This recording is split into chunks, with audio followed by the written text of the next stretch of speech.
It's not time for us to look at what the papers are saying. First, let's take a sneak peek through the papers. First, the Nation newspaper says capital market is anchoring $1 trillion economy target. This according to Minister of Finance, Edu. Federal government unveils according to Blueprint, says federal government unveils $2 billion fiber infrastructure. Digital economy attracts $191 million FDI. Nigerian Tribune still toes the same line. Edun Bagudu Tijani rekindle hope on Nigeria's economy. $2 billion fiber infrastructure rollout set for fourth quarter. Platform Times talks about the row in the oil industry, where fuel imports surged to 436 billion naira in 9 days. Dangote faces stiff competition. Nigerian News Direct from the Citadel, ASU, Sanu, NASU fight dirty over 50 billion naira earned allowances allocation. The Punch newspaper, Tinubu's 2027 bid. APC courts opposition governors with high stakes offers. And this Nigeria talks about the compulsory voting where reps face more fire. I'd rather spend 6 months in jail than obey such law, says rights activist Olisa Agbakoba. And sports, Iwobi reveals Lampard revived my career. Veronica, and as well as Edu. Let's look at some of the things here, because if you look at the Nation newspaper, as well as the Blueprints and the Nigerian Tribune, they actually sing the same tune, this morning. Capital market is anchoring $1 trillion economy target. And then the fact that they are also looking at unveiling $2 billion fiber infrastructure, digital economy, which is also attracting $191 million FDI. So we've been talking about the capital market playing a very significant role in our own economy, and shoring up because of the different policies that are bringing on board. But not everyone still understands the capital market. It has its own challenges. But according to the financial experts, they're saying that it's one of the ways of shoring up our dwindling economy. Talking about some of the people that do not understand the capital market and how it relates with the economy. Hey, I'm one of them. I'm one of them. I need a lot of education around that area. For the $2 billion fiber infrastructure, it's a very, very good development. And I'm thinking that, hey, it's coming a little late. However, I thank God that it is coming at all. The work on the infrastructure will start at the fourth quarter of the year, so I expect that it will run for maybe a year or so. That will so much improve the internet space in Nigeria. We already have a link that Globe put together. So we might just tap from there. I don't know the details of how they intend to do that. But if you have a link already, I mean, why go create another one? It's the one that we have right now belongs to a Nigerian, so patriotism might come to play. It is something that we have been expecting for a long time. The whole internet space will just change. We are not going to have the network is not too good here and it's not too good there. That is a major and very important investment, and I'm so happy it's happening. For the long and short of capital market is that some people have money, some people have the business idea, they have all of these things, but they're looking for those who have money to invest. But some of the challenges there, if you look at the primary market, primary capital market or secondary, there are still some challenges. Some investors still feel, well, if this thing is not well regulated, we'll be faced with a lot of challenges, will not want to invest in it, and not showing up ethical practices and infrastructure. But all the same, we still feel like, it's still one of the things that we expect for our economy to thrive. The Nigeria Stock Exchange is supposed to be there to serve as a regulator of all of the activities around the capital market. And those who are seeking to invest need to just engage with the stock exchange to understand what happens around there. And like you rightly pointed, the capital market is that place where you can invest long-term, short-term, whatever term you want to call it.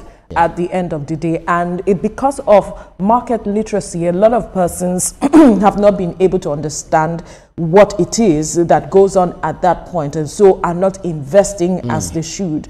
And so now how we bridge that gap, and also how that we also bridge that gap between economic development will also make that market more robust and accessible to all Nigerians. So it is a matter that has to be worked on as we are looking to improve on the market, as we are looking to hinge whatever we are looking at on the capital market. We must ensure market literacy for all Nigerians so they can also take advantage of it. We've seen banks who list at the capital market their shares, and they come out to talk about profits. When they are rebasing whatever it is they are doing, they go to the floor of the stock exchange using so that Nigerians can access their shares and can be a part of the businesses. That's what happens there. So if we continue to ensure market literacy, we'll see a lot of people buy into this move by the government at the end of the day. That's right. Let's move on to platform times. Fuel imports surge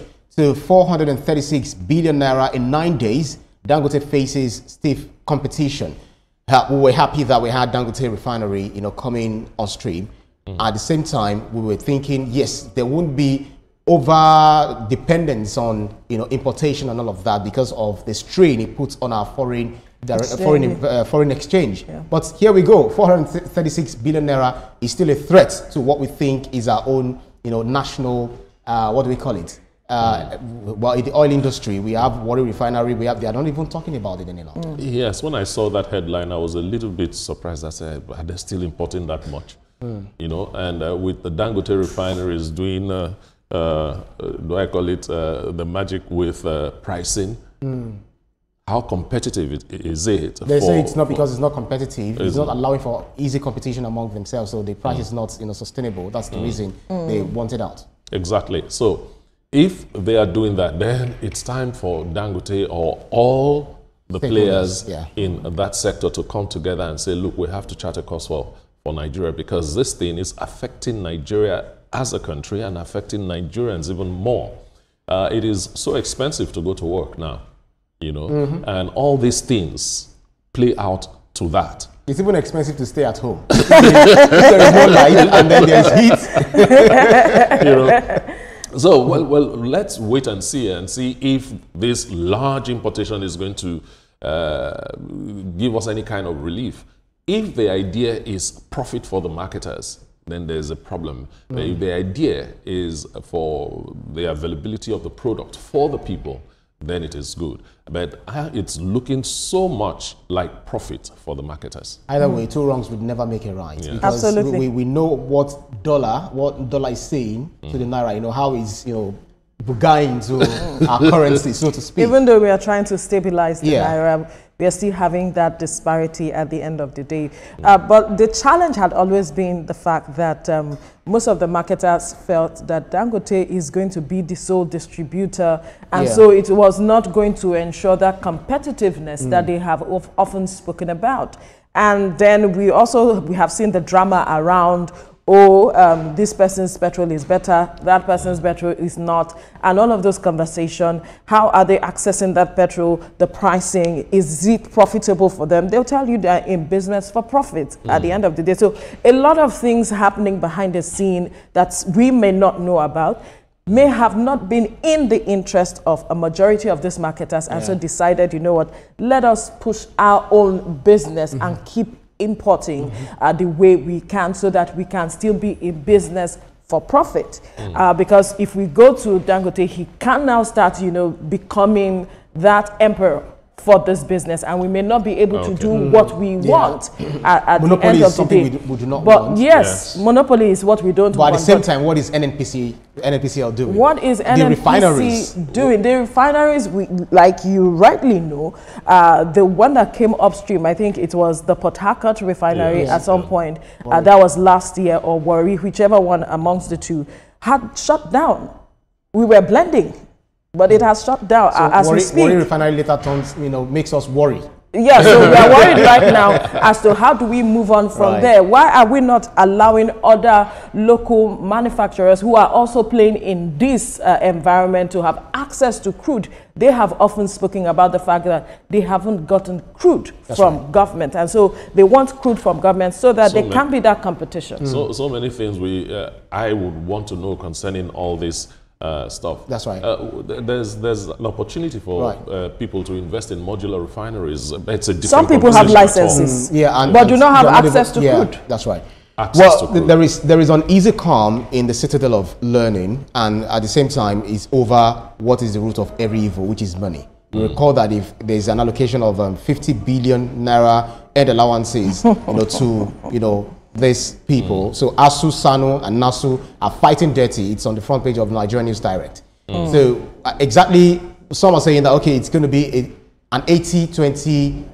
Sharing formula. I say, no, that's just, it doesn't make sense. Anybody that hears it will say, why?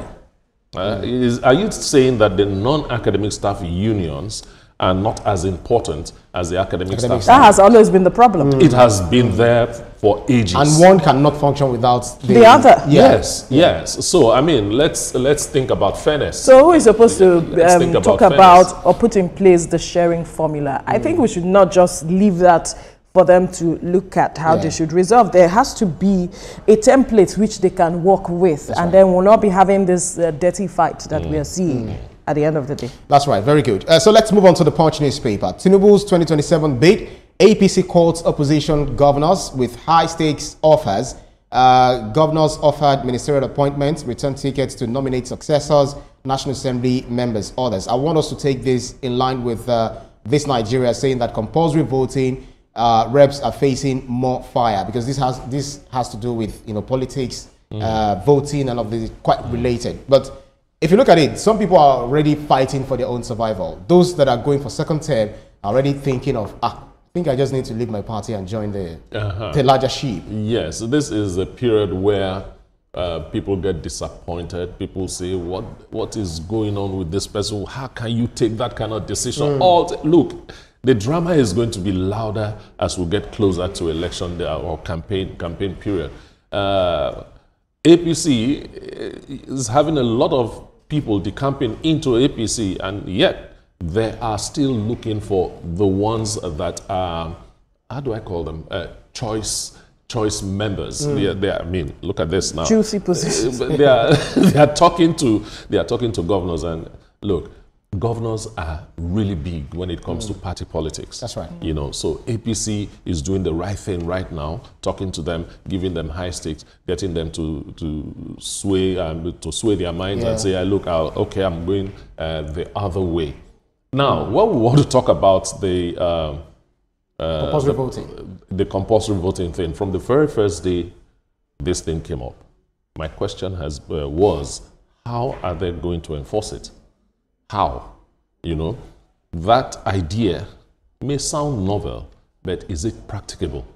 And for somebody like Agbakoba to come out and say, look, rather go to jail than to to do this, is actually a big dent in that idea. But Veronica, do we have a right to criticize anyone who is now elected into office when we fail to participate in our own national obligation? It should be an obligation for us as Nigerians, because if of course it should be an obligation. Be a partaker of it. It should be an obligation for us as Nigerians if you are educated enough to understand why this is an obligation.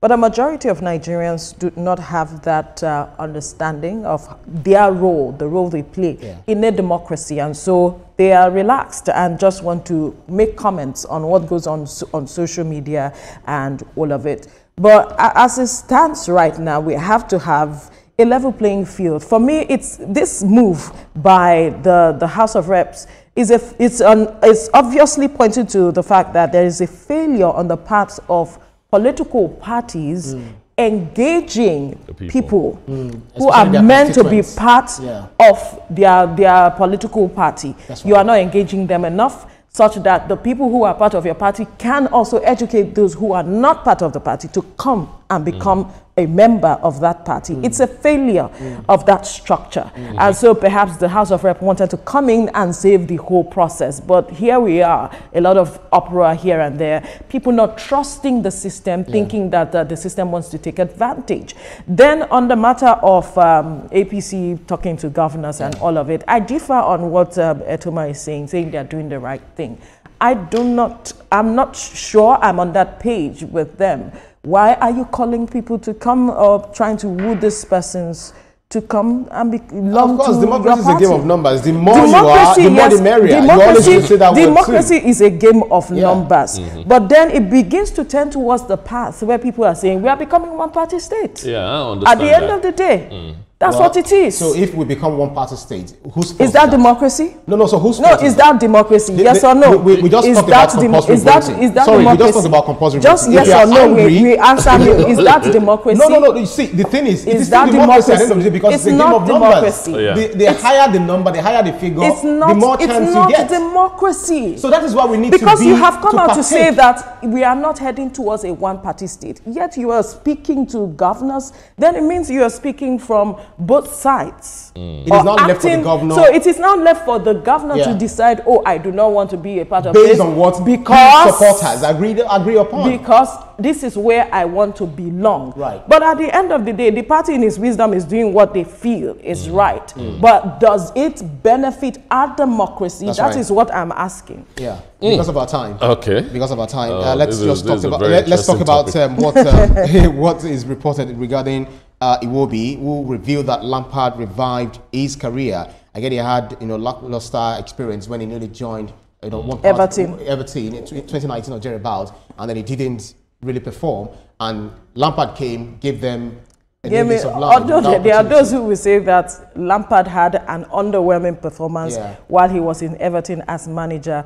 But Iwobi is obviously saying that was not his experience under Lampard because Lampard was able to push him to see his potentials, especially how he was sold on loan to Fulham, and now he's performing, and it seems I'm saying party.